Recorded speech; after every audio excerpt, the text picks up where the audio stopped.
ಮಾನ್ಯ ಸಭಾಧ್ಯಕ್ಷರೇ, ಮೊನ್ನೆ ದಿನ ಸದನ ನಡೀತಾ ಇರತಕ್ಕಂಥ ಸಂದರ್ಭದಲ್ಲಿ ನನ್ನ ಅನುಪಸ್ಥಿತಿಯಲ್ಲಿ ಗೌರವಾನ್ವಿತ ಸಚಿವರು ನನ್ನ ಮೇಲೆ ಒಂದು ಗುರುತರವಾಗಿರ್ತಕ್ಕಂಥ ಒಂದು ಆರೋಪವನ್ನ ಮಾಡಿದ್ದಾರೆ. 150 ಕೋಟಿಗಳ ಒಂದು ಆಮಿಷವನ್ನ ಒಡ್ಡಿದ್ದೇನೆ ಎನ್ನುವ ಒಂದು ಆರೋಪವನ್ನ ನನ್ನ ಮೇಲೆ ಮಾಡಿದ್ದಾರೆ. ಅದನ್ನ ಸ್ವತಃ ಮುಖ್ಯಮಂತ್ರಿಗಳು ಸಹ ಆರೋಪವನ್ನ ಪುನರುಚ್ಚಾರ ಮಾಡಿರ್ತಕ್ಕಂಥ ಸಂದರ್ಭದಲ್ಲಿ ಈ ಸದನದ ಸದಸ್ಯನಾಗಿ ನಾನು ಅದಕ್ಕೆ ಉತ್ತರವನ್ನು ಕೊಡಬೇಕಾಗಿರ್ತಕ್ಕಂಥದ್ದು ನನ್ನ ಕರ್ತವ್ಯ. ಮಾನ್ಯ ಸಭಾಧ್ಯಕ್ಷರೇ, ಈ ಸರ್ಕಾರ ಬಂದಾಗಲಿಂದಲೂ ಸಹ, ಈ ಹೊಸ ಸರ್ಕಾರ ಬಂದಾಗಿನಿಂದ ಇವತ್ತು ಜನ ಕಲ್ಯಾಣ ಮಾಡ್ತೇವೆ, ಅಭಿವೃದ್ಧಿ ಮಾಡ್ತೇವೆ, ಕ್ಲಾರಿಫಿಕೇಶನ್ ಬರಲಿ, ಪರಿಷ್ಠ ಜಾತಿ ಪರಿಷ್ಠ ಪಂಗಡಗಳ ಬಗ್ಗೆ ಅಭಿವೃದ್ಧಿ ಮಾಡ್ತೇವೆ ಅಂತೇಳಿ ಲಿಮಿಟ್ ಕ್ಲಾರಿಫಿಕೇಶನ್ ಚರ್ಚೆ ತುಂಬಾ ಚರ್ಚೆ ಆಗ್ತದೆ. ಆ ಕ್ಲಾರಿಫಿಕೇಶನ್ ಬೇಗ ಬೇಗ ಮುಗಿಸ್ತೇವೆ. ಈ ನನ್ನ ಮೇಲೆ ಏನು ಇವತ್ತು ಗುರುತರವಾಗಿ ಆರೋಪ ಮಾಡಿದ್ದಾರೆ, ಇವತ್ತು ತಮ್ಮ ಮೂಲಕ ಗೌರವಾನ್ವಿತ ಸದಸ್ಯರಲ್ಲಿ ಸಚಿವರಲ್ಲಿ ಮಾನ್ಯ ಮುಖ್ಯಮಂತ್ರಿಗಳಲ್ಲೂ ಕೂಡ ಒಂದು ಪ್ರಶ್ನೆ ಕೇಳೋದಕ್ಕೆ ಇಚ್ಛಪಡ್ತೇನೆ. ಯಾವ ಹಿಂದಿನ ಮೈನಾರಿಟಿ ಕಮಿಷನ್ ಅಧ್ಯಕ್ಷರ ಒಂದು ಹೇಳಿಕೆ ಮೇಲೆ ನನ್ನ ಮೇಲೆ ಸದನದಲ್ಲಿ ಇವತ್ತು ಆರೋಪ ಮಾಡಿದ್ದೀರಿ. ನಾನು ಇವತ್ತು ಹೇಳೋದಕ್ಕೆ ಇಚ್ಛಪಡ್ತೇನೆ, ಯಾವ ಹಿಂದಿನ ಭಾರತೀಯ ಜನತಾ ಪಾರ್ಟಿ ಸರ್ಕಾರ ಇದ್ದಾಗ ವಕ್ಫ್ ಅಲ್ಲಿ ಯಾವ ರೀತಿ ಹಗರಣಗಳು ನಡೀತಾ ಇದೆ, ಅಂದಿನ ಕಾಂಗ್ರೆಸ್ ಪಕ್ಷದ ದುರೇಂದ್ರಗಳು ಯಾವ ರೀತಿಯಲ್ಲಿ ದುರುಪಯೋಗ ಪಡ್ಕೊಂಡಿದ್ದಾರೆ, ಲೂಟಿ ಮಾಡಿದ್ದಾರೆ ಅನ್ನೋದ್ರ ಬಗ್ಗೆ ವರದಿಯನ್ನ ಅಂದಿನ ಅಧ್ಯಕ್ಷ ಅನ್ವರ್ ಮಾನಪ್ಪಾಡಿ ಅವರು ಮಾಡಿದ್ರು. ಆ ವರದಿಯನ್ನ ಕೊಟ್ಟ ನಂತರದಲ್ಲಿ 2000 ಜಗದೀಶ್ ಶೆಟ್ಟರ್ ಅವರು ರಾಜ್ಯದ ಮುಖ್ಯಮಂತ್ರಿಗಳು ಇದ್ದಾಗ ಉಪಲೋಕಾಯುಕ್ತರಿಗೆ ಅದರ ಬಗ್ಗೆ ತನಿಖೆ ಮಾಡೋದಕ್ಕೂ ಕೂಡ ಆದೇಶವನ್ನು ಕೊಟ್ಟಿದ್ರು. ಉಪಲೋಕಾಯುಕ್ತರು ಜಸ್ಟಿಸ್ ಆನಂದ್ ಅವರು ತನಿಖೆ ಮಾಡಿ ಅದರ ವರದಿಯನ್ನ ಮಂಡನೆ ಮಾಡಬೇಕು ಅಂತಕ್ಕಂಥ ಹಂತಕ್ಕೆ ಬಂದಾಗ, ವರದಿಯನ್ನ ಮಂಡನೆ ಮಾಡಿದಾಗ ಏನು 2016 ಮಾರ್ಚಲ್ಲಿ ಉಪಲೋಕಾಯುಕ್ತರು ವರದಿಯನ್ನ ಮಂಡನೆ ಮಾಡ್ತಾರೆ. ವರದಿಯನ್ನ ಮಂಡನೆ ಮಾಡಿದ್ರ ಬಗ್ಗೆ ಸೂಕ್ತ ತನಿಖೆ ಆಗಬೇಕು ಅಂತೇಳಿ ಮನವಿ ಮಾಡಿದಂತ ಸಂದರ್ಭದಲ್ಲಿ ಅಂದಿನ ರಾಜ್ಯ ಸರ್ಕಾರ 2016ರಲ್ಲಿ ಅಂದ್ರೆ ಸನ್ಮಾನ್ಯ ಸಿದ್ದರಾಮಯ್ಯ ರಾಜ್ಯದ ಮುಖ್ಯಮಂತ್ರಿಗಳಿದ್ದಾಗ ಅವತ್ತು ಕರ್ನಾಟಕ ಸರ್ಕಾರ ಒಂದು ತೀರ್ಮಾನ ಮಾಡ್ತದೆ. ಏನ್ ಹೇಳ್ತಾರೆ ಅಂತ ಹೇಳಿದ್ರೆ, ಕರ್ನಾಟಕದ ಅಲ್ಪಸಂಖ್ಯಾತರ ಆಯೋಗದ ಕಾಯ್ದೆ 94ರ ಕಲಂ 10/2 ಅಡಿಯಲ್ಲಿ ಆಯೋಗ ಏನು ಶಿಫಾರಸು ಮಾಡಿದೆ, ಈ ಒಂದು ವರದಿಯನ್ನು ಸಲ್ಲಿಕೆ ಮಾಡಿದೆ.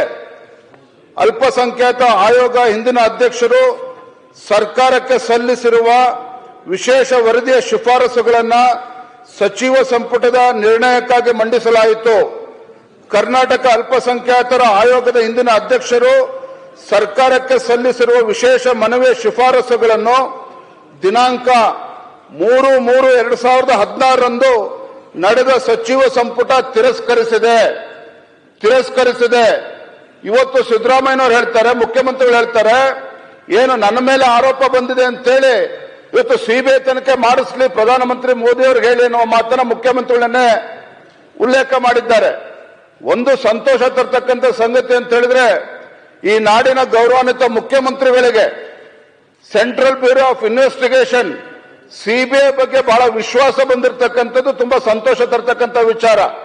ಆದ್ರೆ ಇದರ ನಡುವೆ ನಾನು ಇವತ್ತು ರಾಜ್ಯದ ಮುಖ್ಯಮಂತ್ರಿಗಳಿಗೆ ನಾನು ಮಾತನಾಡಲಿಕ್ಕೆ ಇಚ್ಛಪಡ್ತೇನೆ, ಸವಾಲನ್ನು ಕೂಡ ಹಾಕ್ತಾ ಇದ್ದೇನೆ. ಇವತ್ತು ನನ್ನ ಮೇಲೆ ಇವತ್ತೇನು 150 ಕೋಟಿ ಇವತ್ತು ಆರೋಪ ಮಾಡಿದ್ದಾರೆ, ಅದ್ರ ಬಗ್ಗೆನೂ ಕೂಡ ತನಿಖೆ ಆಗಲಿ.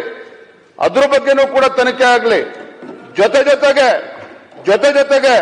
ಇವತ್ತೇನು ಅನ್ವರ್ ಮಾನಪ್ಪಾಡಿ ಇಂದಿನ ಚೇರ್ಮನ್ ಕೊಟ್ಟಿರ್ತಕ್ಕಂಥ ವರದಿಯ ಮೇಲೆ ಉಪಲೋಕಾಯುಕ್ತರೇನು ತನಿಖೆ ಮಾಡಿ ಅವರು ಕೂಡ ವರದಿ ಸಲ್ಲಿಸಿದ್ದಾರೆ. ಆ ವರದಿ ಬಗ್ಗೆನೂ ಕೂಡ ಸದನದಲ್ಲಿ ಚರ್ಚೆ ಆಗಿ ಅದನ್ನು ಕೂಡ ಸಿಬಿಐ ತನಿಖೆ ಕೊಡ್ಲಿ. ಅದರ ಜೊತೆಗೆ ಏನು ಪಾಪ ಮುಖ್ಯಮಂತ್ರಿಗಳು ನಿನ್ನೆ ನನ್ನ ಬಗ್ಗೆ ಏನು ಹೇಳಿಕೆ ಕೊಟ್ಟಿದ್ದಾರೆ, ಅವ್ರ ಬಗ್ಗೆ ನನಗೆ ಆಕ್ರೋಶ ಇಲ್ಲ, ಕೋಪ ಇಲ್ಲ. ಇವತ್ತೇನು ಮುಖ್ಯಮಂತ್ರಿಗಳು ಸಹ ನನ್ನ ಮೇಲೆ ಆರೋಪವನ್ನು ಹೊರಿಸಿದ್ದಾರೆ, ಅದ್ರ ಬಗ್ಗೆ ನನಗೆ ಆಕ್ರೋಶ ಇಲ್ಲ. ಅದರ ಬದಲಾಗಿ ಮುಖ್ಯಮಂತ್ರಿಗಳ ಬಗ್ಗೆ ನನಗೆ ಅನುಕಂಪ ಬರ್ತಾ ಇದೆ. ಹಗರಣಗಳ ಸರಮಾಲೆಯಲ್ಲಿ ಸಿಲುಕಿ ಹಾಕಿಕೊಂಡಿರ್ತಕ್ಕಂಥ ಮುಖ್ಯಮಂತ್ರಿಗಳು ತಮ್ಮ ಕುಟುಂಬವೇ ಇವತ್ತು ಮೂಢ ಹಗರಣದಲ್ಲಿ ಒಂದ್ ನಿಮಿಷ ಮಾನ್ಯ ನಾನು ಈಡಾಗಿಲ್ಲ ಮನ ಸಭಾಧ್ಯಕ್ಷೀಯ ಭಾಷಣ ಬೇರೆ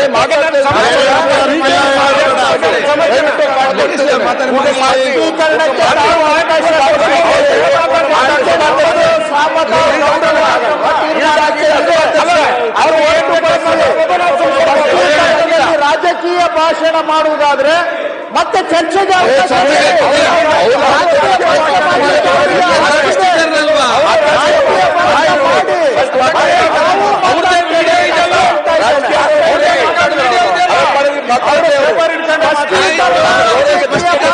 ಬೇರೆ ಬೇರೆ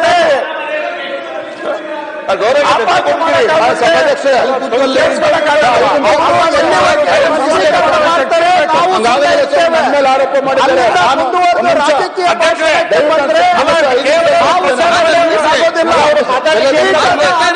ಉಲ್ಲಂಘನೆ ಆಗುತ್ತೆ. ಅಧ್ಯಕ್ಷರೇ ನಮಗೆ ನಿವೇದನೆ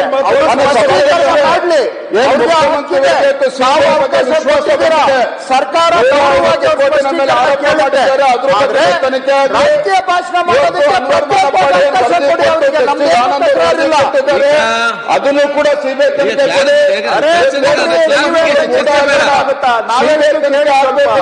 ರಾಜ್ಯದ ಉಚ್ಚ ನ್ಯಾಯಾಲಯದ ಚರ್ಚೆ ನಡೀತಾ ಇದೆ. ಅವನ್ನು ಸೇರಿ ಇವತ್ತು ಸಿದ್ದರಾಮಯ್ಯವರು ಇವತ್ತು ಅದಕ್ಕೆ ಸಿಬಿಐ ತನಿಖೆ ಕೊಡ್ಲಿ.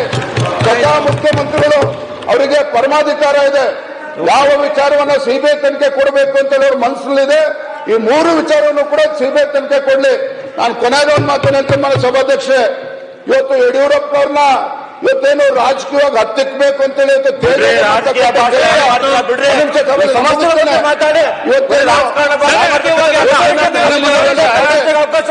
ಯಾರು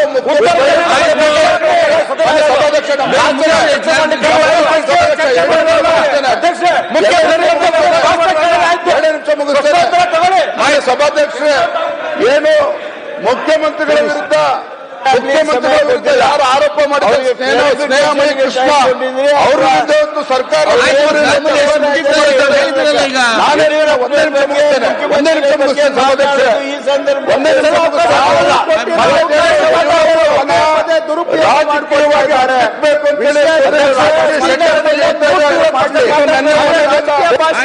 ಸಿದ್ದರಾಮಯ್ಯ ಮುಖ್ಯಮಂತ್ರಿಗಳಿದ್ದಾಗ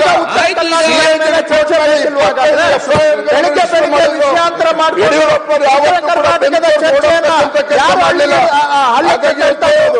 ಕೋವಿಡ್ ತನಿಖೆ ಚರ್ಚೆ ಮಾಡಬೇಕಲ್ಲ.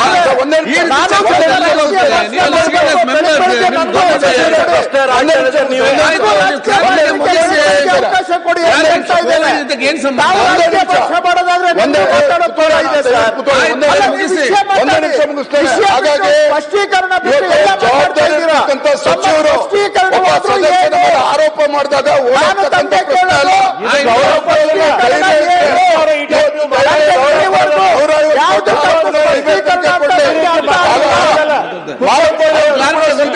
ಕೊಡ್ಲಿ. ಮೂಢ ವಿಚಾರವನ್ನು ಕೂಡ ಸಿಬಿಐ ಮಾಡಲಿ. ಆರೋಪ ಮಾಡಿ ಹಿಟ್ ಮಾಡ್ತಕ್ಕಂಥ ಕೆಲಸ ಮಾಡಕ್ಕೆ ಸದನ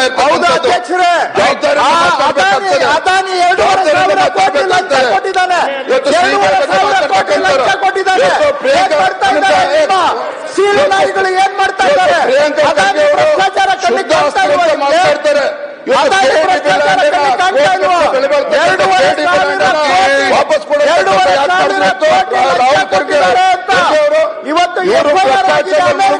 ಇವತ್ತು ನಮ್ಮ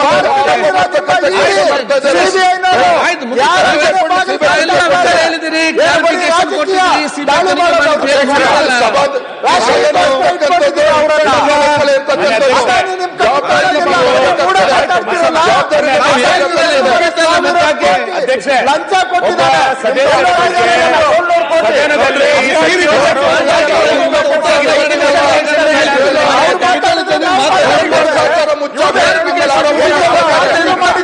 ಕೊಟ್ಟು ಇವತ್ತು ಏನ್ ಸಂಬಂಧ? ಅದೆಲ್ಲ